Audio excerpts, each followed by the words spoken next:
The Athene Real Talk Podcast explores controversial ideas to stimulate debate and active thinking. These ideas do not always reflect Athene's personal views. Welcome to the Athene Real Talk Podcast. He has been called the best gamer in the world, hands down. World-famous gamer and philanthropist Athene. Gaming for Good, it's called, has raised more than $20 million. Using his notoriety to raise money for charity. On activism, science, culture, and self-development.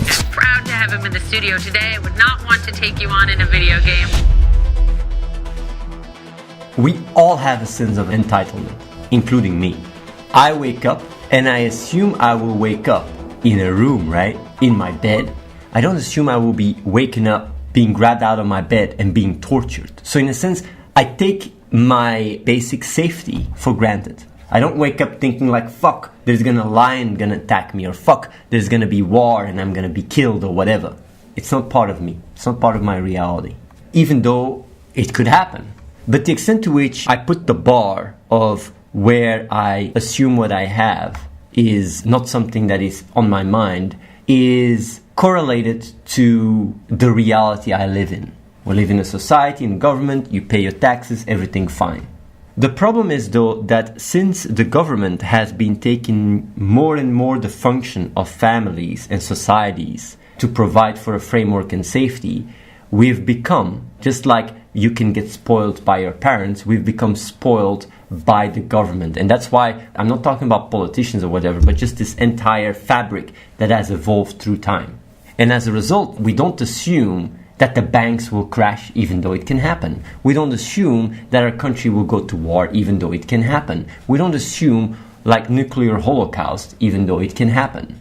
We have this sense of safety, and our reptilian brain, to put it that way, just has this tendency to constantly take what it has for granted and wanting more. That's why someone that is greedy, it never stops. More and more money, it never stops. But the thing is though, like, even though I'm aware of these functions and these situations, I'm also well aware that there is people on the planet that don't have these basic things that I take for granted. And when I say I take them for granted, I take them for granted on a subconscious level. Because even on a cognitive level, I reflect on it. On an emotional level, I take it for granted, but on a cognitive level, I don't. On a cognitive level, I know that I'm privileged. I know that there's people that don't have these things, and the least I can do is try to help them.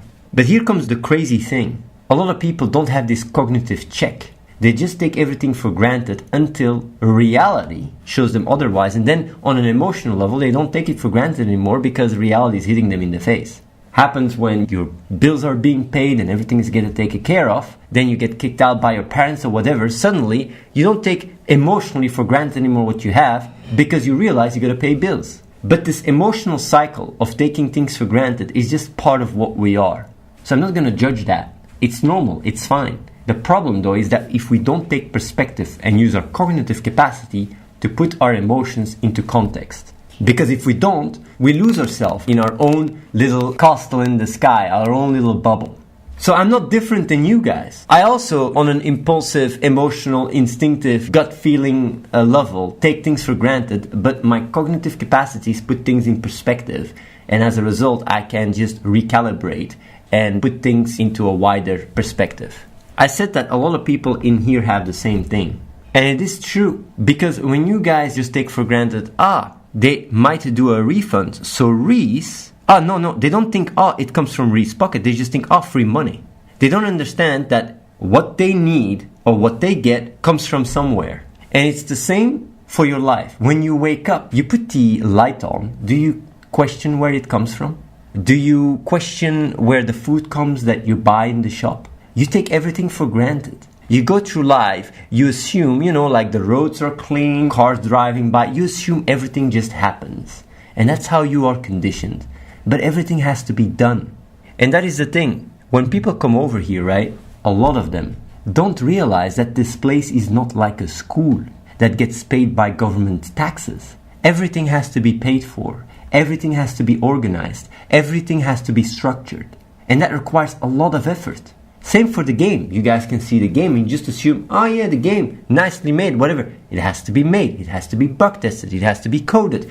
There is so much work that goes behind what you guys just take for granted that if you would put yourself more into the place of everything that is required for it to get it there, you wouldn't just feel entitled to it. And that's the thing, what I realize every single damn time is that people feel so entitled to what they have, even though the reason why they get it is because someone else put the work. And they go like, yeah, but it works, right? No, man. When that happens, I go like, fuck that shit. I'm not gonna feed into your entitlement. Not at all. I'm literally doing the opposite. I'm allowing you to stay spoiled. I'd rather have you get a reality check than me just keep making it work for you. And the craziest thing was with the entire crypto, when people started getting more and more and more money, they just felt more and more entitled to the point where they just go, thing, this and that. That I was like, but what is it? This is just crazy. It like just doesn't end. So being aware that the stuff that you are entitled and take for granted doesn't come from anywhere, and you don't have any kind of level of, I deserve this. No, man. Nobody deserves anything. Things are just the way they are. You think kids in Africa deserve the life they have, or you deserve your life you have? No, things are just the way they are, and that's it. And every kind of story that you come up with and rationalize yourself with is just a way to make it connect more between your cognitive brain and your emotional brain. But if you're truly honest, you know that everything requires action and needs to be done, and the situation you're in is very privileged. You guys know that. You don't have to think so much about it. If you just think about it, like if I was now dropped in Syria, I understand, then all that's like, you can understand that. It's very easy to wrap your head around. Yet you go like, but I'm not in Syria. Yeah, you're not in Syria. You're having everything you got because other people provide for this framework, this safety net. But without it, you need to take care of it yourself. And having this sense of responsibility and do these things by yourself will get you much further in life. And the reason why things work the way they do, and you can be a potato sitting on your ass, is because other people are taking care of you. And it's so dominating, even in my audience. The people that realize that and come over and do something to help the world are the ones not only more satisfied or fulfilled, but are also the ones that are more honest. I think what would happen if everyone in the chat would become the way you are? But it's not becoming the way I am. Do you guys understand that? It's not becoming like me. Because you identify with who you are and you think like, what if everybody has Athene's identity? No, it's not about me.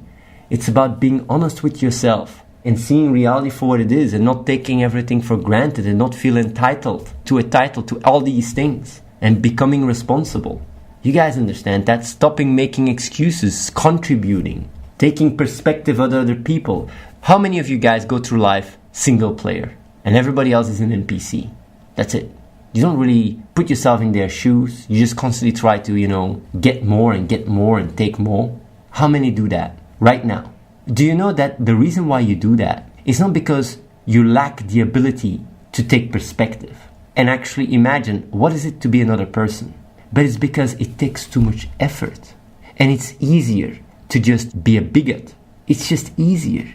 It requires less energy to just label and judge and just see all these people, that is how it is. It's just easier.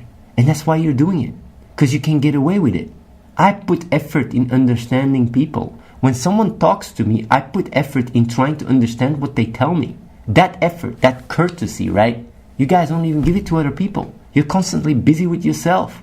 And the crazy thing is, you think it's working, but it's not. It's screwing you over. It's truly screwing you over. You always think, what can I take?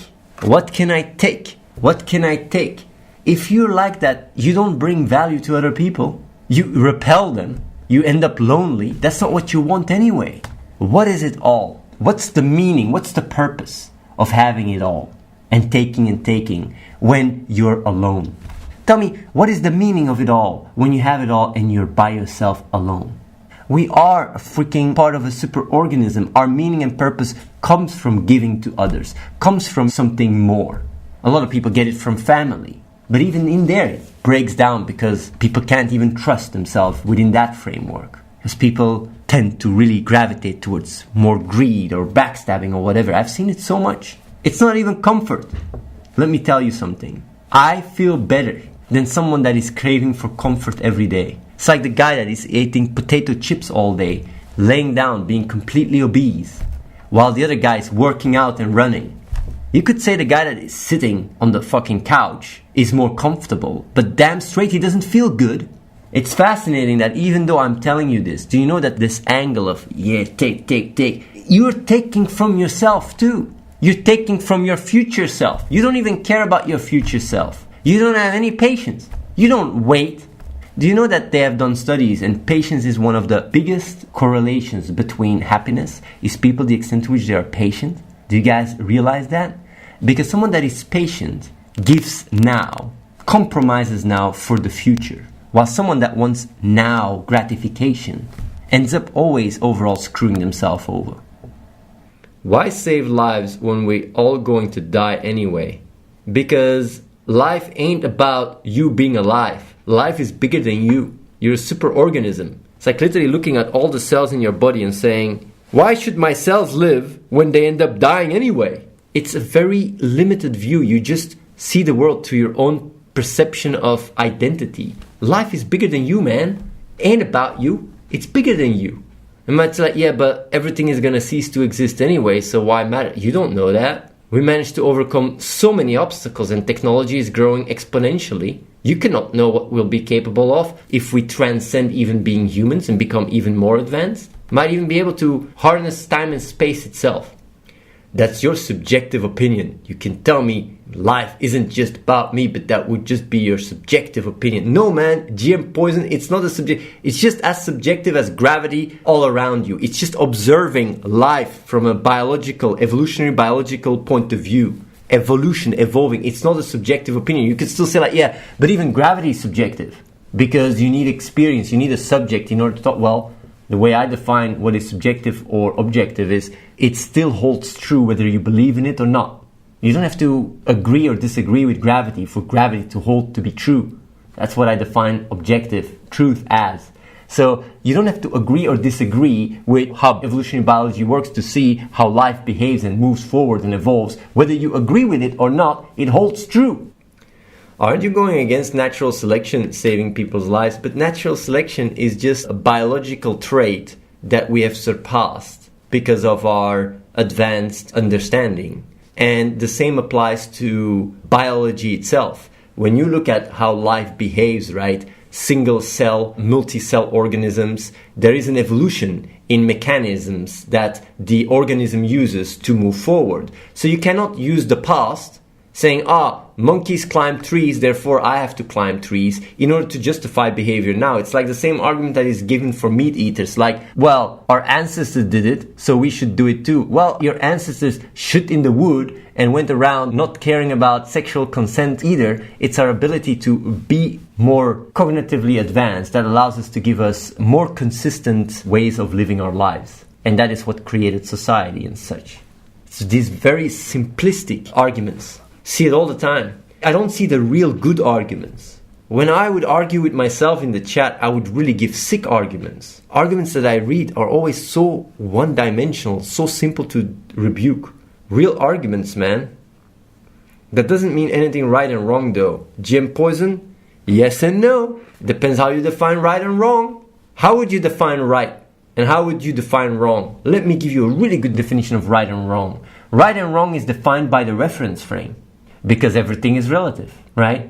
What for one person can be right can be for another wrong. What for one system can be right can be for another system wrong. It depends relative to the reference frame. And what is the reference frame? You might say like, it's me. Is that the case? Yeah, I am the reference frame. But what is I? Who are you? I am this name. No, that's not who you are. You are what you are and what you experience right now. That includes your environment. Excluding your environment from what you are is not what you are. It's inaccurate. And when you start taking your environment into the equation and everything that led to the point of what you are, which is your past too, then suddenly the reference frame becomes a lot more wide than just your identity. And defining right and wrong becomes much more complicated too, because you got to look at the superorganism rather than just yourself. And then you can actually really nicely, consistently say, what is right is what is aligned with the reference frame, moving forward, life and such. What is wrong is what goes against it. Very simple.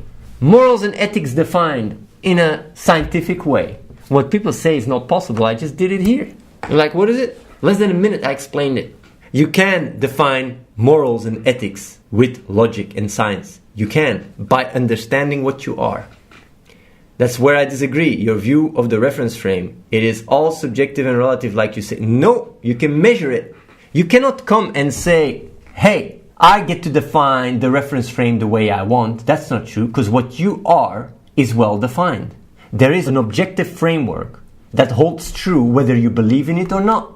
It doesn't matter whether you believe you're Superman or Supergirl or whatever. Your belief does not take away what you actually are. Just as gravity is independent of what you believe and can be seen as an objective truth, the same assumption and assertion you can make about what you are. And your beliefs can either be aligned with what you are or not aligned.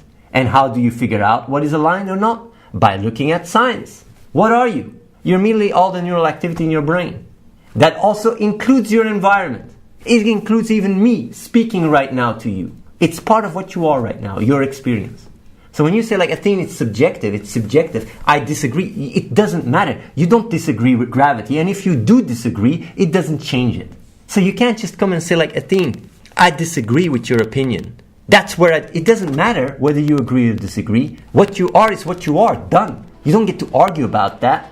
You can argue about it, but you're just lying to yourself when you do that. Subscribe to youtube.com/AtheneWins. Watch the live stream at twitch.tv/AtheneLive and follow The Real Athene on Snapchat.